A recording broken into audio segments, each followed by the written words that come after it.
qui frappe un gamin pour que Harald vienne. Honnêtement, c'est pas un fou furieux. Tabassé sans pitié. C'est pas un fou furieux. Regarde son sourire après. Et frérot, il a mis en PLS un gamin. Et après, et frérot, le pire, c'est même pas ça. C'est que regarde, quand il charge son épée, il y a du haki, frérot. C'est pas juste un petit coup. Hein. Il a vraiment voulu le monter en l'air. Hein.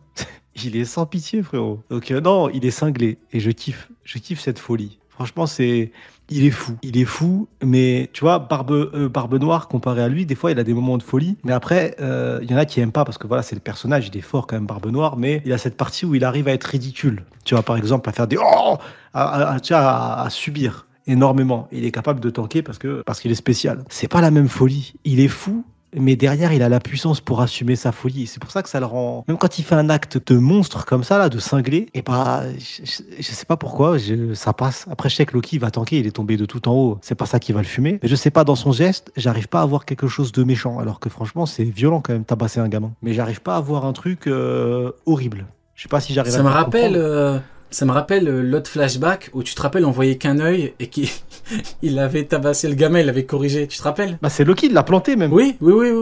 Il l'a planté sans pitié. Mais il l'a littéralement planté. Cet homme est complètement fou. Il a planté un gamin. Là, il lui a mis un coup, là, il l'a planté. Après, il aurait pu le fumer s'il voulait, il l'a pas fait, c'était volontaire. Mais non, c'est... Après, en fait, en faisant ça, il lui a sauvé la vie quand même. Ouais. Là, en faisant ça, la finalité, quand tu suis la suite du chapitre, là, il vient de sauver la vie de Loki. Donc au final, c'est pas plus mal.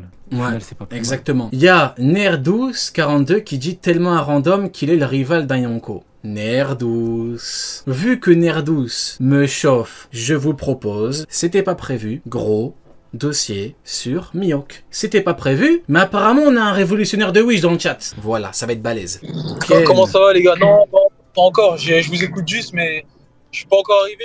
Vas-y, carré. On a fait que 2 pages là, vas-y. Ah ok, parfait. Bah je vous écoute, mais je suis presque arrivé là. Ok, tranquille. Avant 23h, je suis là. Vas-y, ça marche, à tout à l'heure. C'est du direct, hein, y a aucun problème. Ouais, attends, je kiffe cette fois. Imagine, il a dit Uken il va faire un accident. Doucement, Uken, tranquille, prends ton temps. Uken, ça me tue sa phrase parce qu'il a dit c'est bon, je rentre, j'arrive là. Il va rouler à 23h. À 130 en ville, tranquille, il y a des dodanes, tranquille, il y a pas de problème. Prends ton temps. On ne faisait que parler de l'horrible mid et de ses horribles fans. Mais bon, en tout cas, le fait est que cet homme est complètement fou et on en revient, tu sais, à ton propos initial quand t'as dit cet homme, quand il veut un truc, il l'obtient. Il a dit Bohaha, regardez, Loki un gros bobo maintenant. C'est vraiment une merde, mais tu vois, mais c'est une merde qu'on aime énormément. Désolé, mais Xebec, pour l'instant, on verra plus tard, mais pour l'instant, il s'attaque soit à des pirates, soit au gouvernement mondial et à la marine. C'est un GOAT. Il attaque 3 entités corrompues. Ouais. Et pour l'instant, franchement, banger. Hein. Bizarre. On peut dire ce qu'on veut sur Barbe Noire, mais lui... D'où le fait que... Les enfants qu'il attaque, il les tue pas, quoi. D'où le fait que je te parlais du narrateur tout à l'heure, qui dit acte infâme. Mais bon, on en parlera. Après, c'est infâme. Il a raison, frérot. Le narrateur là-dessus, il a raison. On parle après, mais il a raison de ouf, frérot. C'est vrai que... Il l'a mis sous réanimation, mon ref. Non, c'est trop grave, frérot. Tu peux pas dire le contraire. Ouais, mais il a même pas honnêtement, terminé. Et puis c'est ça le truc, quand tu tabasses une merde, est-ce qu'on doit, ouais, mais tu vois, voilà, c'est simple. Parlons. Quand tu vas au chiottes, tu tires la chasse d'eau. Là, t'es con, tu tirer la chasse d'eau. Il a laissé un médecin venir tirer la chasse d'eau, frérot. C'est très grave. Ça veut dire, non, mais c'est vrai quand tu respectes un ennemi. Par exemple, t'avais le combat Luffy Katakuri à la fin du combat. Petit moment sympa, Luffy pose le chapeau. Tu vois, il y a vraiment un truc. Tu vois, c'est frérot. Ça veut dire il l'a tarté dans sa course. C'est un dommage collatéral, frérot. Et genre, il s'est même pas arrêté pour vérifier qu'il avait fumé ou quoi que ce soit. Non, frérot, il a continué sa route. Tout est insolent. C'est une raclure. Non, frérot, c'est une raclure. Je suis désolé, frérot. Je suis pas d'accord parce que pour moi, quand tu élimines un cafard, t'es pas une raclure. Après, écoute, chacun aura. Oui, bah imaginons que tu élimines ce cafard, mais après tu le laisses comme ça dans la cuisine en train de bouger ses pattes. Non, faut l'évacuer. C'est un sadique. C'est pas une... Sympathique. Ouais. Bah écoute, on verra. Tu sais, il l'a mérité, je suis désolé, il l'a mérité. Mais bon, par contre, on en parlera après. T'as tellement de trucs là, je sais plus où donner de la tête. Vas-y. Mais on n'a même pas le nom du mec tellement c'est un random. Mais bon, du coup, le narrateur continue à nous parler. Tout a commencé lors d'une rêverie particulière. Et là, on a un flashback plus ou moins court, mais qui est intense de chez intense. J'ai transpiré, moi. Moi, j'ai transpiré, là. Ah, mais Parce que tout est banger, frérot. Ah, mais parce que même tellement. nous, hein, parce que les gens, ils sont là à descendre mou. Frérot, ce qui est insolent, c'est que lui, déjà, il arrive jusqu'ici, il se fait pas repérer et il est d'une insolence incroyable. Qui descend Après, mou le narrateur... Hein? Qui attaque mou? T'en as plein, là, qui commencent à dire sur Twitter, mais qu'en mode mou, on s'en fout quoi que ce soit. Je suis désolé, mais mou, elle est face à Xebec. Maintenant, on sait, nous, ce que c'est Xebec. On a vu ce que c'est Xebec. Frérot, elle transpire pas, elle se sent en sécurité. Attends. C'est qui, mou? Ils disent C'est trop frérot. Imo est nul, ou on s'en fout de Imo. Ouais, en gros, maintenant qu'on a vu Xebec, Mou, en gros, c'est Barbe Noire le GOAT, ok. parce que c'est l'enfant. Ok, ouais. Et Mou, en fait, ça y est, elle saute de là, tu vois. Mhm. Mais je suis désolé, moi, mon ref, je suis peut-être le seul à être dans ce train-là. Mais moi, ce qui m'a choqué aussi, c'est la non-réaction de Mou, alors que t'as Xebec, un monstre de puissance, aussi près, et elle est là, elle se sent en sécurité. Et même le narrateur qui dit, il n'ira pas plus loin car il connaît ses limites. Mais attends, Je veux dire, attends. c'est Étape qui, par Mou étape. On va c'est d'abord Ouais, citer vas-y, on reviendra après, le j'avance. personnage en Vas-y, question. Mou ne Vas-y, craint vas-y. aucune menace. Donc en fait, qui de mieux que Mou pour parler de Mou? Il y a 2 secondes, t'as c'est dit trop quoi? fort. T'as dit les gens, ils ont dit ouais, Osef de Mou, mais Mou ne craint aucune menace. Devant, t'as un taré de chez taré, le roi des barjots. Ce mec est un fou furieux. Ouais, c'est un monstre, frérot. Ce mec est un fou furieux, un monstre, c'est un ovni, c'est une anomalie, c'est tout ce que tu veux. Il a un gun avec, d'ailleurs, hein, épéiste, tireur, il a toutes les casquettes, le frérot, il en a rien à foutre. Il est guniste, frère, il est guniste. Faut-il dissocier le gun de l'épéiste, le guniste de l'épéiste? On verra, on le saura un jour. Et devant, t'as Mou qui dit Mou ne craint aucune menace. Alors pour moi, ça reste ma lecture. Pour moi, au contraire. T'as ce mec qui est devant. Si Imo dit que Mou craint aucune menace, et que Imo n'en a rien à foutre, et que là, il attaque même pas, Xebec ne l'attaque même pas. Ça veut bien dire ce que ça veut dire. Enfin, comment des gens peuvent... Pour moi, là, Oda, il ces deux-là, remet ils simplement Mou au milieu du truc. Il te dit, Mou, Bah. c'est un petit peu comme Roger et Xebec. On parle pas de combattants ou de... On parle d'hommes, enfin, on parle d'êtres qui ont surpassé le simple stade de puissance, en fait. Ça qu'Oda te dit. Mou ne craint aucune menace devant ce barjo. Enfin, je sais pas comment tu peux le Non, dire c'est autrement. Non, mais les deux, moi, tu sais quoi, c'est pour ça que je la trouve ultra intéressante, c'est que les deux me terrifient. Xebec, il est monstrueux, et franchement, là, en plus, il est pas encore à son prime, et il est juste incroyable. Déjà, il a réussi à rentrer, je sais pas comment est-ce qu'il a réussi à rentrer sans se faire repérer. Est-ce qu'il a un fruit du démon qui lui permet, un peu comme quelqu'un l'a dit dans le chat hier, comme Corazon, de se rendre un peu indétectable? Ou est-ce que c'est avec son haki, il y a une façon d'utiliser le haki qui le rend indétectable, j'en sais rien. Mais il a réussi, il s'est baladé dans le château comme si c'était son Airbnb, et il est tombé sur cette... Son dans Airbnb, cette non. zone. Au contraire, là, il a fait une mioque. Là, il est rentré dans le château en mode incrusté. C'est incrusté, là. Il a rien payé du tout. Je crois même qu'il a pété la porte. Elle a même utilisé les chiottes. Je crois. Et on n'a rien à foutre. Alors, la Xebec. question, c'est est-ce qu'il a tiré la chasse d'eau, du coup? Non, je crois pas. Non. Mais Je crois pas. C'est pas son genre. Ça pue la puissance. Honnêtement, là, les deux bougent pas. Le narrateur qui te dit, il connaît ses limites, donc il sait que là, vaincre Mou, c'est impossible. Donc, il sait qu'il il reviendra, comme avec son je reviendrai, qui est super important. Mais les deux. Déjà, tu te dis, mais Xebec, plus tard, quel monstre ça va être? Et Mou, à l'instant T, mais c'est qui? C'est qui Mou pour ta Xebec qui est là? Et genre, c'est limite comme s'il y avait Usopp. Mais honnêtement, cousine. Pour moi, Réagis, fais un truc. plus j'y réfléchis, plus je me dis que Oda, il était pas obligé de nous faire cette scène, cette page. Pas du Il tout. aurait pu, Elle est nécessaire.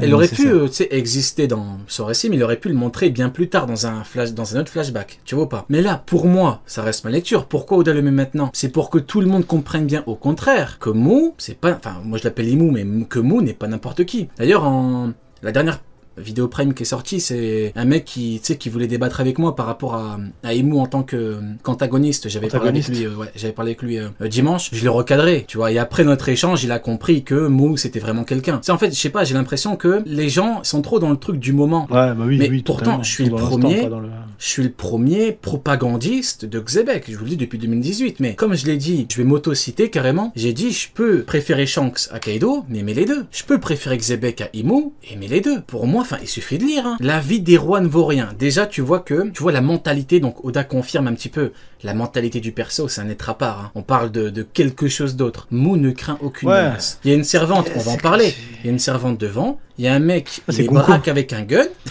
Il bouge pas. Il y a Mu qui, le pire, hein, c'est que je crois bien que Mu se retourne même pas. Je crois que Mu le regarde sur le coup, pas. Non. Mais il y a un monde où elle a ressenti sa présence, en fait. Elle l'a juste ressenti, elle est là, il n'y a pas de problème. Et juste après, elle se retourne légèrement, elle regarde, mais il n'y a pas de réaction. Il n'y a aucune réaction, parce qu'elle est en sécurité, elle est juste trop forte. Mu, et de toute façon, dans le même arc, on a vu un Aki des rois dégénéré mental qui a fait transpirer tout le monde, qui a fait transpirer la terre entière.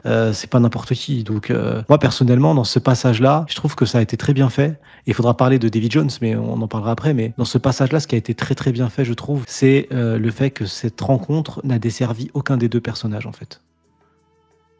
C'est ça qui est bien, tu vois. T'as tout dit. Cette rencontre, ça a desservi magnifique. Aucun, et ça a rendu juste le truc badass. Et ça, surtout qu'il faut remettre les choses dans leur contexte. Xebec, là, il est jeune. Hein. Il est très jeune, donc il faut bien comprendre. C'est un présu, je crois. C'est un présu, parce que quand tu fais les calculs, si je dis pas de bêtises, je crois qu'il a 25 ans ou 22 ans, alors que franchement, il a une tête de Effectivement, présu, il est très jeune. On va aller encore plus loin. Comment Xebec connaît Imo? C'est fou quand même. Est-ce qu'il découvre ou est-ce qu'il connaît Imo à l'avance? Parce que s'il découvre Imo, là, il a ressenti la puissance j'ai envie de dire, de la chose en face. Parce que il réagit, la discussion est hyper importante. Hein. Mou ne craint aucune menace. Tu sais, il a répondu quoi, Xebec? 3 petits points. Il confirme. Il dit oui, je comprends. Pourquoi est-ce qu'il dit j'imagine? Parce qu'il dit je comprends, qu'en reformulant, je comprends pourquoi. Parce que tu es quelque chose de grand. Et même moi, à l'instant T, je ne peux rien faire contre toi. Oui, même le narrateur, il est clair. Il n'ira pas plus loin car il connaît ses limites. Déjà, on te dit que exactement. c'est un mec réfléchi. J'ai pas besoin de ce chien narrateur, moi je fais les trucs sans lui. Moi. Je l'emmerde. J'ai pas besoin de lui, là. Je sais lire, j'ai pas besoin de lui. Voilà, j'en ai rien à foutre. Il a ressenti, c'est bon, je sais lire, t'inquiète pas, il a dit j'imagine, je comprends. Je plaisante. Tu veux que le mêler. Je plaisante. Ça veut mêler le narrateur, les refs. Je vais le mêler. J'aime pas comment il parle de Xebec le goth. Attention, hein, la propagande on la fait pas pour rien. Je suis d'accord avec le narrateur là-dessus, frérot. Non, mais après, il a raison. Après, il a raison. Pour remettre les choses dans leur contexte, moi, si tu me dis que t'as lu la page et que tu me dis Imo Osef, alors au contraire, hiérarchiquement parlant, et c'est là que tu vois Oda comment il fait les choses. T'as Xebec, la vingtaine, qui chie sur un amiral. On en parlera après, vous inquiétez pas, Admiral Time comme d'habitude. Et là, il arrive devant Imo. Imo se retourne même pas. Imo dit je ne te crains pas. Et l'autre il acquiesce, il dit oui. Ça veut dire quoi? Ça veut dire qu'à l'instant T, hiérarchiquement parlant en termes de puissance, t'as l'amiral tout en bas. Tu es tout en bas et tu creuses, tu trouves du pétrole, tu creuses encore, tu creuses jusqu'au noyau de la Terre. Frérot, tu trouves pas du pétrole, tu trouves un dinosaure, frérot. Le pétrole c'est des dinosaures. Le noyau de la Terre. Frérot, tu trouves le dinosaure, frérot. Oui, tout à fait. Tu le trouves en bas. Après, tu montes tout en haut. Sur la terre ferme, t'as Xebec qui lui a haché dessus, et en haut, t'as comment le dinosaure là, mon ami dinosaure, le dernier des dinosaures. Non, c'était la vanne, je disais X-Drake, le dernier dinosaure. Ah oui, c'était ça. C'était ça la vanne. Héros, tu trouves... je vous ai démasqué, c'était un piège. Tous ceux qui ont dit Denver, vous êtes vieux. Voilà, merci. Voilà, c'était un traquenard. Bien joué. Tu vois, hiérarchiquement, en fait, c'est pour ça que les gens, ils comprennent pas. Eiichiro Oda, il est toujours plus ou moins subtil. On va reprendre l'un des exemples les plus frappants. Kizaru, il a dit à Rayleigh, je ne peux pas t'arrêter, il me faut un plan. Donc, Kizaru est en dessous de Rayleigh. Rayleigh, il a dit, quoi qu'il arrive, j'aurais perdu contre Barbe Noire. Donc, Rayleigh vieux est en dessous de Barbe Noire. C'est ça la hiérarchie. La hiérarchie là, c'est quoi? C'est encore plus frappant. Là, tu peux même pas parler chinois, là, c'est... Tout est là. Il a fumé un amiral, à la vingtaine. Il est au-dessus. Il dit, je ne peux rien faire contre Imo. Il est en dessous. Enfin, c'est pas compliqué. Est-ce que je parle japonais? Est-ce que je parle quelle langue, là mandarin. Honnêtement. Je parle pas moi. Enfin, je sais pas, je parle mandarin. C'est du bon sens, en fait. Je parle pas mandarin, frérot. Non, ok, bah écoutez, bon. Peut-être que c'est moi, écoute. Oda, qui place Imo sur l'échiquier, il te dit, Imo, c'est chaud. Et moi, je valide totalement avec une. On va dire que j'abuse, mes frérots. Oda, il est trop fort. En une page, t'imagines tout ce que tu comprends. Parce qu'en fait, tu vois, Imo, il y a des sous-entendus, il y a des petites actions et des trucs. Mais là, il te la place directement. Enfin, ou il te le place. Je sais pas si c'est un homme ou une femme. Je crois que dans les trucs japonais, c'est surtout version homme qui est utilisé. Tu vois à quel point il y a aucune... Homme ou femme, c'est un monstre, frérot. Tu prends en fait, un amiral à côté de Imo, c'est simple. C'est un insecte. C'est un insecte. Simplement. Et là, Oda, il te le fait comprendre. Il va falloir comprendre que oui, les amiraux, c'est très loin du top. Mais quand je dis très loin, c'est très très loin. Voilà. Après, l'amiral en question, c'est le... Imo, c'est le N+12 de l'amiral, quoi, frérot. Il y a tellement de supérieurs entre eux, frérot. Il n'y a rien à voir. Il y a rien à voir. C'est un autre niveau. Imo, c'est incroyable. J'ai hâte de découvrir le personnage. Je pense qu'on le découvrira encore sur le flashback du siècle oublié, la tête que le personnage a réellement. Mais il y a Davy Jones aussi. On raconte que cet homme admirait Davy Jones. Tranquille. Ah oui, non, tout en haut, excuse-moi. Non, c'est après.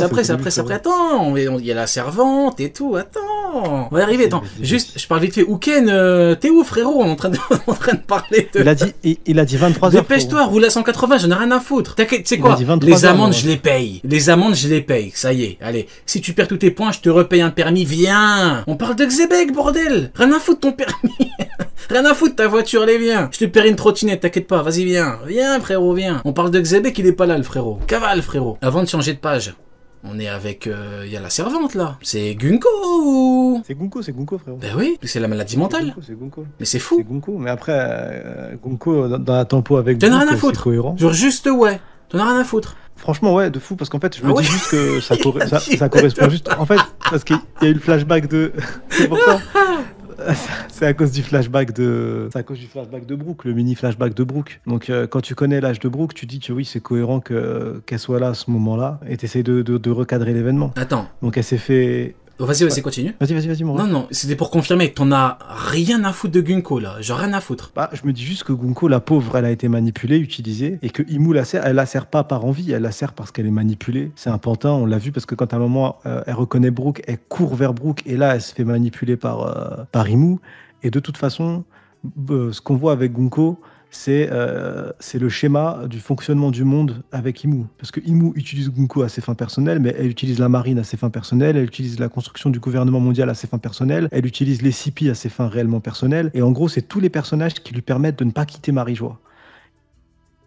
Je sais pas pourquoi. Est-ce que Mou est bloqué à Marie-Joie et Mou ne peut pas sortir de Marie-Joie? Et donc, elle a créé tout un système fonctionnel qui fait qu'elle a le contrôle sur le monde entier sans avoir besoin de bouger et qu'elle a une personne auprès d'elle qui est Gunko et qui est malheureusement une princesse sûrement, parce que je pense pas qu'elle aurait pris autre chose qu'une princesse, même si elle pense que tout le monde c'est des insectes. Mais je pense que la pauvre Gunko, on aura son flashback quand Imu va perdre à Elbaf, pas directement mais indirectement, parce que je pense qu'elle va choquer tout le monde. Elle va choquer Luffy, elle va choquer la terre entière à Elbaf, que le lien avec Gunko et Imu sera brisé. Il y aura le flashback avec Brooke, on va comprendre exactement ce qui s'est passé. Mais là, malheureusement, Gunko, ça suit ce qu'on pensait en fait. C'est le fait que ça soit juste c'est un corps utilisé pour Mu. Elle est plus réellement là, elle est là sans être là. C'est une coquille vide malheureusement à l'instant T, qui a été reboot, quoi. Donc, Alors, on verra oui. la vraie Gunko quand elle reprendra Alors oui, son effectivement, sens. mais pour moi, pourquoi la révélation est importante? Parce que, en termes de temporalité, c'était il y a très longtemps. T'es d'accord? Et pourtant, elle est toujours jeune. On a les dates. Alors que, oui. On a- Alors que, quand tu regardes Garling, alors que Garling était le chef des Chevaliers Divins. Entre God Valley et maintenant, il a vieilli. Donc, Ouais. tous les Chevaliers Divins n'ont pas entre guillemets, la jeunesse éternelle, l'immortalité. D'où l'importance de la révélation par rapport à Gunko. Pourquoi Gunko a entre guillemets, ce traitement de faveur? Est-ce que c'est Garling qui a refusé? Est-ce que les pouvoirs de Mu sont limités? C'est important.